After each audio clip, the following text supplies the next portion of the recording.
ප්‍රතිඵල මට දැන්න මේ මහරින්න.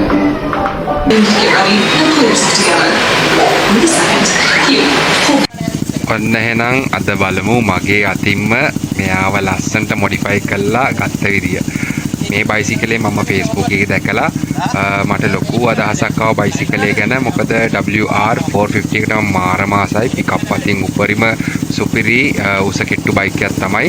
ඉතින් මම රටින් ඉන්නකොට යාළුවෙක්ට මම කියලා එයාගේ අතේ සල්ලි යවලා එයාව මේ බයිසිකලේ මම කොහොම හරි ගෙන්න ගත්තා. ඔන්න ඔය බයිසිකලේ ගන්න ගිය දවසේ බයිසිකලේ තිබ්බ විදිය හරිම කැතයි. ඒ කියන්නේ කිසිම මොඩිෆිකේෂන් එකක් නැහැ, කිසිම පිකප් එකක් නැහැ.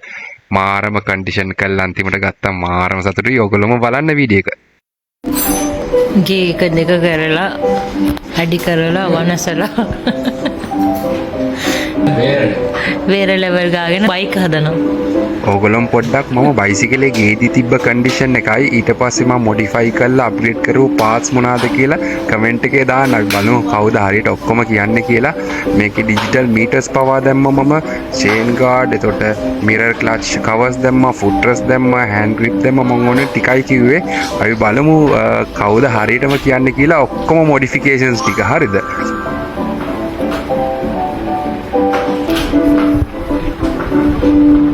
මහන්සි ප්‍රතිඵල මට දැන්න මේ මහරින්න.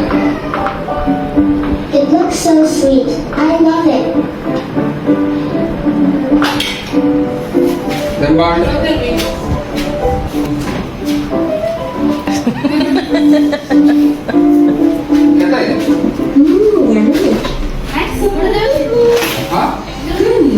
කලින් මට වැඩි නැහැ.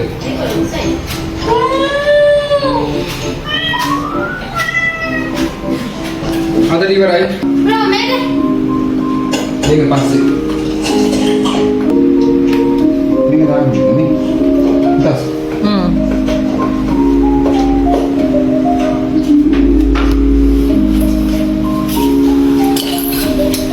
බයිසිකලේ ඕල්මෝස්ට් දැන් රෙඩි යාළුවනේ. මට ටිකක් දුකයි මේ වීඩියෝ එක හදද්දි. මොකද එදා බයිසිකලේ මම මොඩිෆයි කරද්දි කිසිම වීඩියෝ එකක් ඇල්ලුවේ නැහැ. ඒත් සතුටුයි. මොකද දවස් 3ක් ඇතුළත මේ බයිසිකලේ මට හදලා නිම කරගන්න පුළුවන් වුණා මගේ අතින්ම. Modification is done. Ready for 19 August. මේ බයික් එක අබුදාබි දෙන්න තිබ්බේ මම.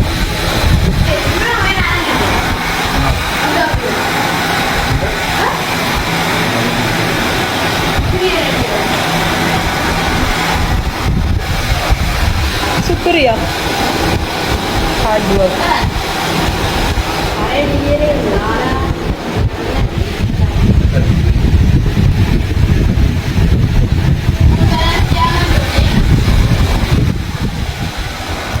ගොඩක් කට්ටිය බයිසිකලයක් ගද්දි සුපිරියක් හොයනවා. හරිද? සුපිරියක් හොයන්න යන්න එපා. එන්ජිම හොඳයි නම් බයිසිකලය අරන් ඒක සුපිරියක් කරගන්න. ඒකේ දැනෙන සතුට කියලා නිම කරගන්නද. ඔන්න එහෙනම් බයිසිකලේ හදලා ඉවරයි මගේ අතින්ම. ඉතින් මේ බයිසිකලේ මම ගද්දි මම රටේ හිටියේ. වැකේෂන් එන්න මාස 6කට කලින් ගත්තේ.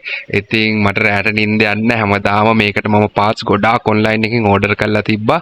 එනකොට ලංකාවට ගේන්න. ඉතින් ආපු ගමන් මම මේ බයිසිකල හැදුවා. මං ආසම පාටි, මං ආසම ස්පෙයාර් පාර්ට් එක දාලා, මං ආසම ස්ටිකර් කිට් එක ගාලා හැදුවා. ලස්සන එක්සෝස් එකක් දාලා බයිසිකලේ දුවනවා පැලෙන්නම ආරම පිකප්. ඒ කියන්නේ ගියර් පස්වෙනි ගියර් එකෙත් බයිසිකලේ වීල් වෙනවා. ඒකයි බයිසිකලේ ගන්න හේතුව. ඩිජිටල් මීටර් පවා දැම්මා. මේකේ තියෙන මොඩිෆිකේෂන් බලුවොත් බයිසිකලේ ඉක්මනට මොඩිෆයි කරන්න ඕනේ. හදිසියට වීඩියෝ එකක් ගන්න අමතකුණා. හොඳ වෙලාවට මුන්තස්සෙදා පොඩි වීඩියෝ එකක් ගත්තේ. ඒක නිසා තමයි අද මේ ලස්සන වීඩියෝ එක ඔයගලන්ට අරන් එන්න පුළුවන් උනේ. මගේ මොඩිෆිකේෂන් හොඳයිද? ඔයගලන්ට මොකක්ද හිතෙන්නේ? කමෙන්ට් එකේ කියන්න.